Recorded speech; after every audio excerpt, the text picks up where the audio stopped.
당대표실을 넘겼죠. 그랬더니 결국 그 진술서들이 검증위원장한테 다시 간 거예요.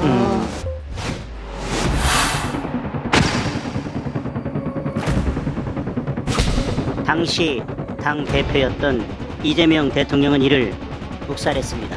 명백한 수사 대상입니다.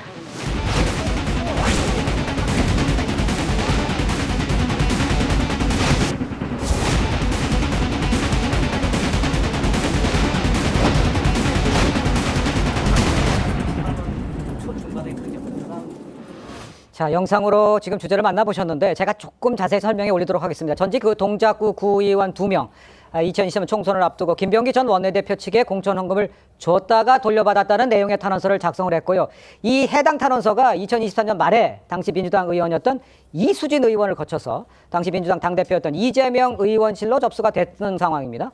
탄원서가 당시 검증위원장이었던 김 전 원내대표에게 다시 전달이 되면서 사실상 자기 의혹을 셀프 검증하는 셈이 됐다, 이런 것이 됐고, 또 별다른 조치가 당시 없어서 이게 묵인이 된 상황이에요. 이수진 전 의원은요, 탄원서를 당시 이재명 대표 보좌관이었던 이 김현지 보좌관이 받았다고도 이 주장을 해서 지금 파장은 커지고 있는 이런 상황인데, 앞서 나온 이 전 의원 목소리 한번 다시 한번 들어보시죠.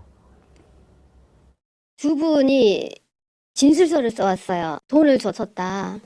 물론 6개월 후인가 돌려받았지만 돈을 줬다. 그 돈을 줬다는 그 당사자들이 와가지고 저한테 진술서에 자필서명 해가지고 왔으니 제가 그거를 모른 척 해요? 미리 뭔가 이제 해주길 바래서 저는 당대표실을 넘겼죠. 그랬더니 결국 그 진술서들이 검증위원장한테 다시 간 거예요.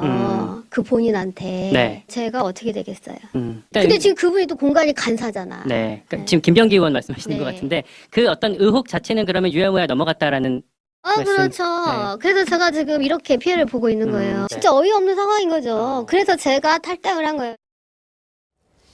자, 조금 화면을 보시면서 그래픽으로 준비한 것을 제가 설명해 올리도록 하겠습니다. 지금 화면에 나오는데 이수진 전 의원이 이제 보좌관에게 탄원서를 당시 당대표였죠, 이재명 의원실로 보내라고 지시를 했고요. 이도 지시한 보좌진으로부터 김현지 보좌관에게 전달했다는 보고를 받았다, 이수진 전 의원이 그렇게 얘기를 하는 거죠. 국민의힘에서도요, 의혹에 힘을 보탰는데 화면을 좀 바꿔주세요. 주진우 국민의힘 의원, 탄원서를 금품수수 당사자인 김병기 전 원내대표에게 넘긴 건 내부 제보자 입막음하라고 범인에게 알려준 꼴이라면서 이런 결정을 할 수 있었던 것 이재명 대표와 김현지 보좌관밖에 없다, 이렇게 말을 했습니다. 지금 저 내용에 대해서 어떻게 생각을 하시는지 먼저 이현정 의원님 말씀해 주시죠. 제가 이제 정치권을 오랫동안 지지를 했거든요. 예. 그러면서 이 정치 헌금 이런 문제가 옛날에는 뭐 굉장했습니다. 이 액수도 워낙 단위가 컸고요. 예. 그러다가 이런 것들이 이제 검찰 수사나 사건 등등이 개형 사건이 터지면서 상당히 지금 저는 거의 없어진 줄 알았어요. 근데 이번에 내용을 보니까 이게 여전하구나. 액수만 좀 줄어들었지. 이런 게 여전하구나. 특히 이게 동작구 의회 의원들 사이에서 일단 뭐 이 트러블이 좀 생겼던 모양입니다. 이제 그러면서 서로 내분의 어떤 있다가 그래서 이제 동작구에 이제 김병기 의원이 이제 아무래도 국회의원이 시의원, 구의원에 대한 공천 권한이 있으니까 예. 이제 그런 문제에서 이제 비롯된 것 같아요. 근데 여기 핵심은 뭐냐면 자, 김병기 의원은 당시에 이제 공천 관련된 중요한 일들을 하고 있었던 사람입니다. 그렇죠. 그러면 당시에 당대표실에 이런 민원이 접수가 됐다 그러면 당연히 윤리심판원에 넘겨서 직접 조사를 하게 만들어야 되잖아요. 네. 그래서 이게 진위 여부를 파악을 해서 이 사람에 대한 징계나 뭐 수사 의뢰라는 이런 걸 해야 되는 게 정상적인 루트 아니겠습니까? 예.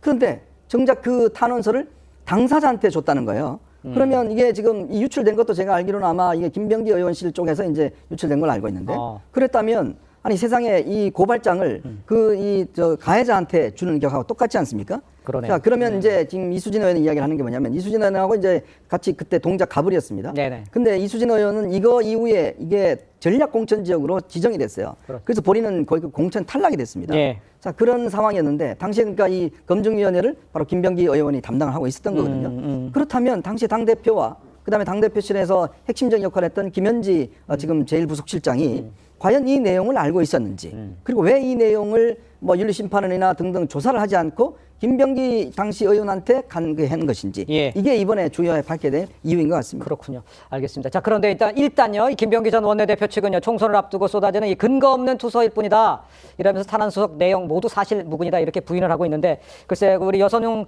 대변인께서 보시기에는 진짜 사실 무근인 건지 당내에서는 어떻게 보고 있습니까? 뭐 이 문제 좀 심각하게 보고 있고 그렇습니까? 방금 이제 정청래 당대표가 뭐 네. 개인 SNS에 관련돼서 글들을 조금 올렸거든요. 네. 거기에서도 이 문제를 엄중하게 이제 처리하겠다. 그리고 경찰의 수사에도 적극적으로 협조하겠다 이런 입장을 밝혔습니다. 예. 지금 뭐 그 김병기 의원 같은 경우에는 사실은 저게 이제 그 당시에도 굉장히 논란이 조금 됐었고 김병기 의원도 본인이 그 이수진 전 의원을 이제 고소하겠다 명예훼손으로 그렇게까지 간 사안이거든요. 그래서 당시에 제 기억을 약간 좀 상기해 보면은 그렇게 이제 언론 보도가 나고 이렇게 문제가 됐는데 네. 경찰에서 사실은 이제 아무런 뭐 그 후속 조치가 없어서 이게 그냥 일반적인 그 당사자들의 주장이었구나 이렇게 좀 넘어갔던 기억이 조금 있거든요. 네. 근데 어쨌든 이번에 이제 새로운 정황들이 뭐 드러났기 때문에 뭐 경찰의 재수사가 제대로 잘 이루어져야 될 것이다 이렇게 네. 좀 평가를 하고 있습니다. 알겠습니다.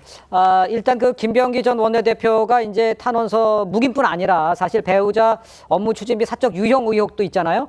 그 핵심 증거인 식당의 그 CCTV 제공하지 못하도록 지시한 이런 녹취도 공개가 되면서 야 이거 증거인멸 교사 등의 혐의도 이걸로 또 추가 고발이 되기도 했는데 김 전 원내대표 대응 방식 글쎄요 이걸 왜 이런 식으로 처리를 계속 했었는가 이런 거에 대한 의문은 남는 것 같아요. 우리 허 대변인.